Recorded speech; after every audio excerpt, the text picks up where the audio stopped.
We are here today to celebrate the construction of Ovation at Arrowbrook apartment community.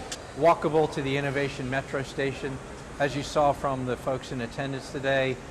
Chairman McKay, Supervisor Faust, Fairfax County Redevelopment Housing Authority Chair McKenna, as well as others, are here to celebrate the importance of delivering properties of this nature in locations in Fairfax County.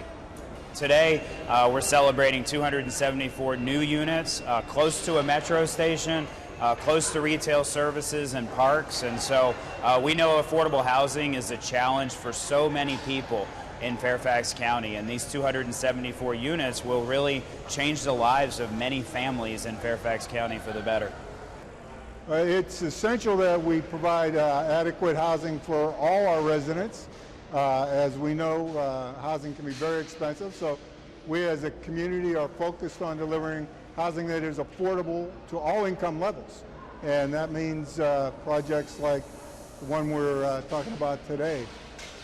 I think it's well planned, but it's also just a lot of really good people doing a lot of really good things to make it happen.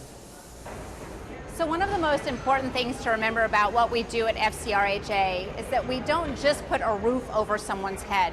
We try to create a place for people to really live, work, play, and succeed and develop personally. There are so many amenities nearby, be it access to the metro, access to parks, and even access to so much retail and service that they will need as they live their lives as families here on this property.